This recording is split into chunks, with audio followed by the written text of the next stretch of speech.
art of making our own choices before others' choices make us. Think about this for a moment. When you dance, your purpose is not to get on the floor. It's to enjoy each step along the way. Just as you enjoy every step of a dance move, so should you enjoy every step and progress you make in the journey of life. And you do this by knowing your purpose, by understanding the why. What pain do you want in your life? What are you willing to struggle for? Because that seems to be a greater determinant of how our lives turn out. Everybody wants what feels good. Everyone wants to live a carefree, happy, and easy life, to fall in love and have amazing sex and relationships, to look perfect and make money, and be popular and well-respected and admired. Everyone would like that. It's easy to like that. Everybody wants to have an amazing job and financial independence, but not everyone wants to suffer through 60-hour work weeks, long commutes, obnoxious paperwork, to navigate arbitrary corporate hierarchies and the blasé confines of an infinite cubicle hell. People want to be rich without the risk, without the sacrifice, without the delayed gratification necessary to accumulate wealth. Everybody wants to have great sex and an awesome relationship, but not everyone is willing to go through the tough conversations, the awkward silences, the hurt feelings, and the emotional psychodrama to get there. Why are you embarking on a journey, any journey? Why are you on the quest, on what sets your soul on fire? Why? You see, the beauty of human existence lies not in just staying alive, but in finding something to live for. So, knowing the why is of utmost importance. And when you do, write it on your heart. Visit what you have written every day. Ensure that your decisions and actions daily are aligned with these intentions. You must be intentional in your doing. Now, in pursuing your intentions, you would learn daily. There's nothing like a self-made mountain. In your journey through life, you would learn and unlearn. And to do this, you'll need the help of those who have gone before you, those who are living their lives with purpose. Find them and attach yourself to them. Because if you walk down the right path, eventually you'll make progress. On this journey of life, it's not going to be all rosy and smooth sailing. There are times when things will get a little bit confusing. There are times when you will fail. If and when that time comes, I'm going to need you to remember, falling down is an accident, but staying down is a choice. Be intentional. It was Abraham Lincoln who said, "I'm not concerned that you have fallen. I am concerned that you arise. If and when you fail, get back up. Failure is part of the growing process." The really successful people failed their way to success. What am I trying to say? Well, the thing you see is that many people have a negative relationship with failure. When you fail, ask yourself, what is this trying to teach me? Don't wallow in despair. That's not going to help you. Don't quit either, because that is when you have indeed failed. What you should do is take the lessons and do it again. Failure is not a death sentence. It is a growth process. As a matter of fact, the earlier you fail, the better. Now is the best time to fail. So fail early, fail often, fail forward. You can achieve anything in your life so long as you set a goal and work towards it. And importantly, you must believe in yourself and never quit.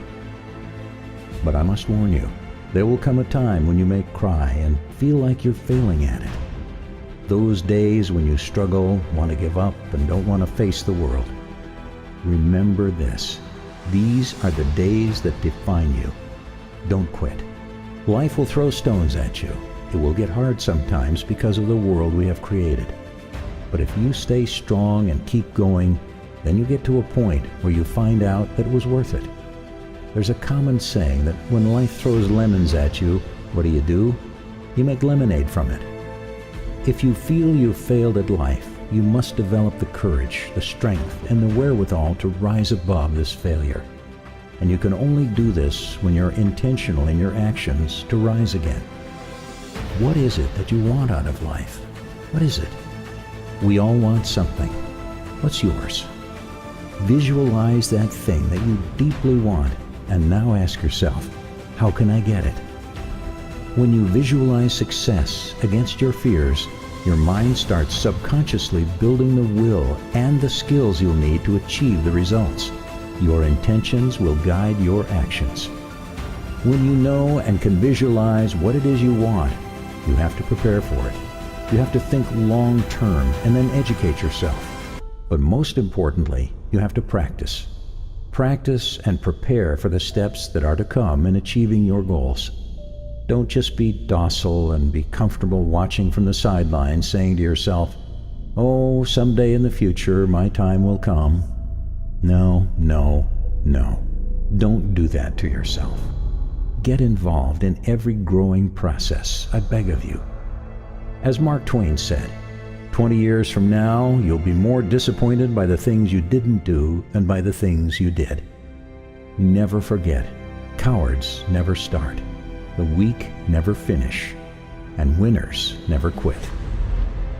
If you find yourself wanting something month after month, year after year, yet nothing happens and you never come any closer to it, then maybe what you actually want is a fantasy, an idealization, an image, and a false promise. Maybe what you want isn't what you want. You just enjoy wanting. Maybe you don't actually want it at all. Sometimes I ask people, how do you choose to suffer? These people tilt their heads and look at me like I have 12 noses. But I ask because that tells me far more about you than your desires and fantasies. Because you have to choose something.